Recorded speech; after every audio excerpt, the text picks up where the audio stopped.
Hello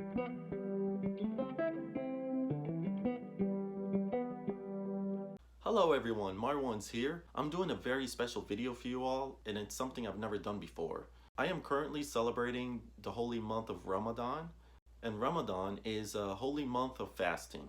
And it's not just fasting from eating and drinking, but it's also a month of self-reflection, self-restraint, and prayers. So you just also want to make sure you don't do any immoral behaviors, treat everyone with kindness, respect, and love. The first day of Ramadan every year is never the same. Every year it's about 2 weeks earlier than before. So for this year, the first day was on April 24th, and it lasts for a month.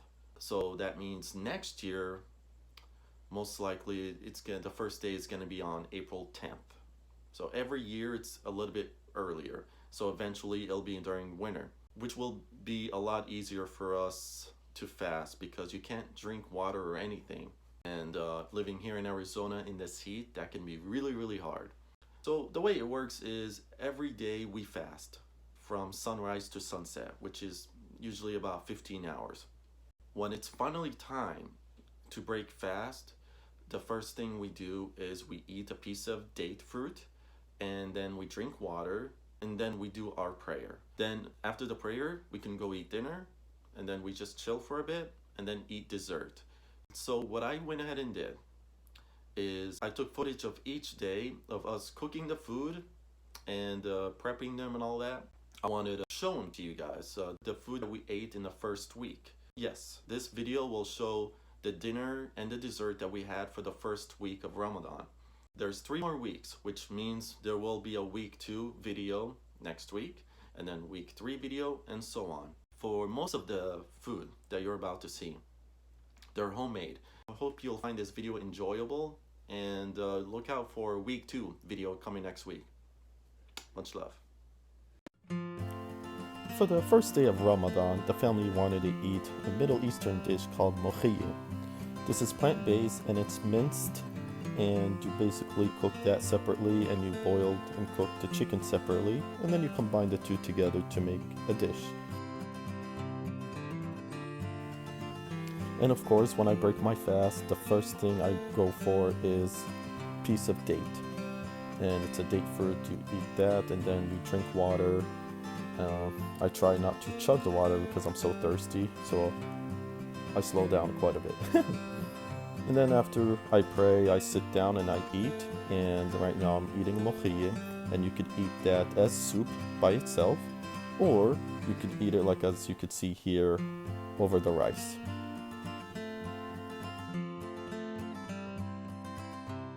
And for the second day, we cooked another Middle Eastern dish.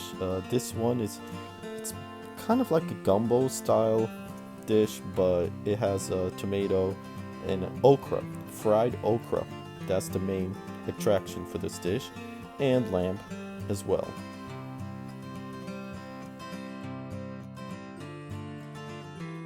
Similar to mochiyeh, you could eat this on its own as soup if you prefer, or even with bread. But preferably you could eat it over the rice as well. And here I'm grabbing a thing of date, and sometimes I like to eat it with sour cream.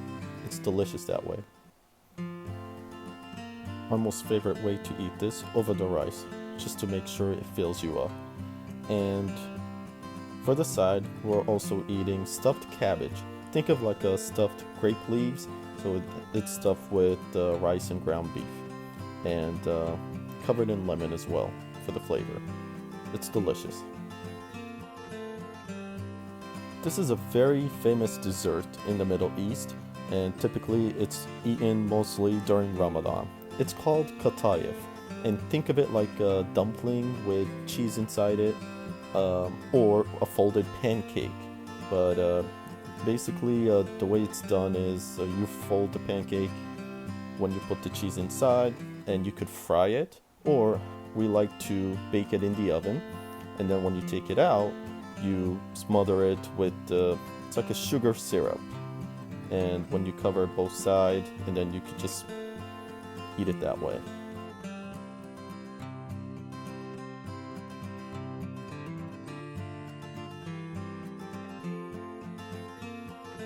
This dessert is absolutely delicious, and if you ever get the opportunity to try it out, whether it's at a Middle Eastern supermarket or a restaurant, definitely do that. And it is best served with the Middle Eastern coffee. This coffee is bitter, no sugar, anything like that, but it's bitter and it's absolute perfect with these type of desserts.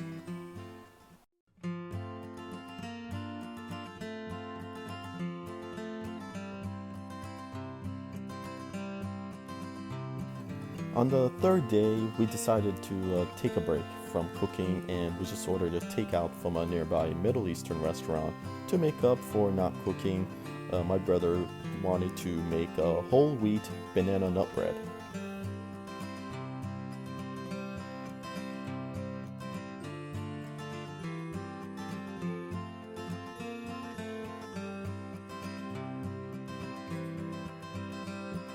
And for the takeout dinner, I ordered a thing of chicken kebab, and it's served with rice and hummus, along with the tabbouleh salad.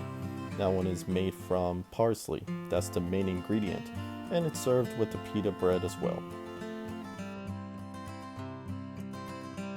On the fourth day, we made a Philly cheese chicken sandwich for dinner.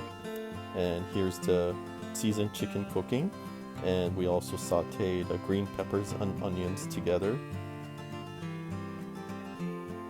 until it's nice and soft, but not too soft. You want a little bit of that crisp on there. And this right here is the Zesty Italian salad, and it consists of spinach, tomatoes, red onions, cucumbers, walnut, and of course the Italian dressing as well.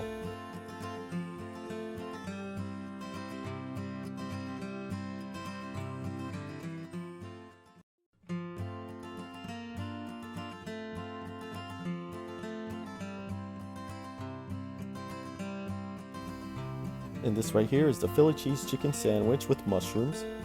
Delicious. And I also eat that with a side of lentil soup. Another delicious soup. If you had never tried it, I highly suggest it. And you eat along with the mashed potatoes and potato chips. So it's a lot of potatoes on the plate. And on the fifth day, we wanted to do several different dishes. This right here is frozen roasted vegetables done in the oven. And right here is a Parmesan egg noodles. And garlic rosemary red potatoes cooked in the oven as well. And this right here is hot buffalo wings. The buffalo sauce was made from the red hot sauce along with butter and a spoon of sugar. Also found a great recipe for chicken thighs. This is a lemon pepper chicken thigh, and this is entirely cooked in an air fryer.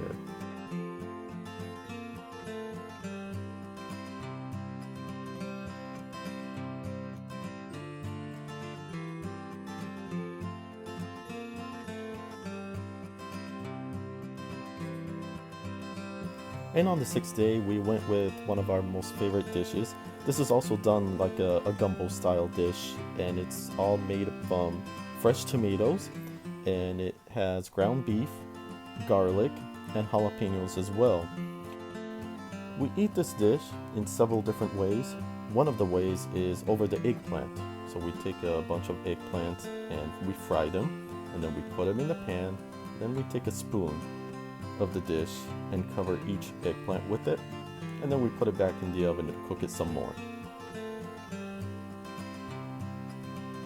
This is a delicious dish, you guys.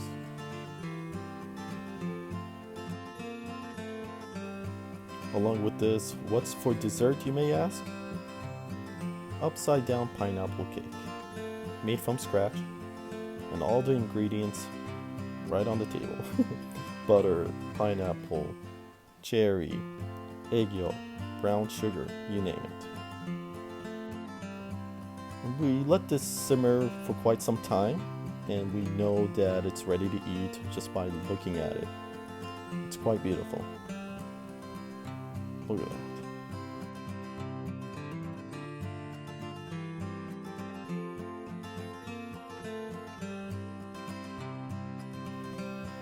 And the eggplant dish, ready to eat. the smell that comes from it, the aroma, just from the garlic alone, incredible.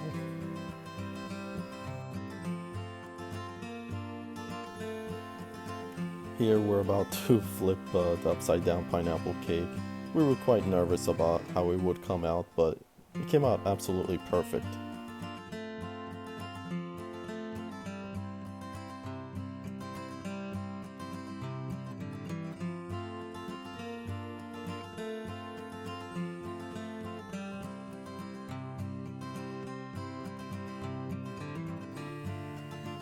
I love eating the eggplants with bread and the actual gumbo dish over the rice, just to ensure you get filled up. I also like to sprinkle some fried pine nuts on there. It adds an even more delicious flavor to it. And to round out the first week of Ramadan, we decided to go with Italian food, so we made chicken parmesan. And here is a Caesar salad, and it's served with the garlic bread.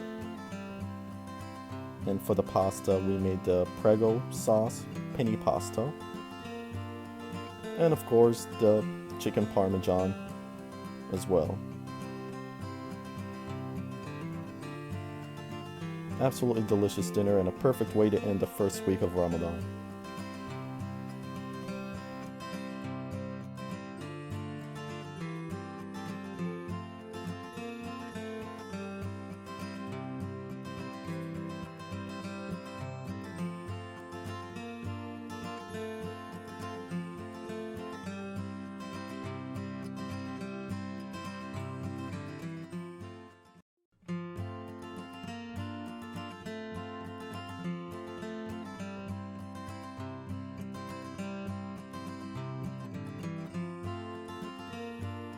I hope you enjoyed this video. On to the second week. Let's go.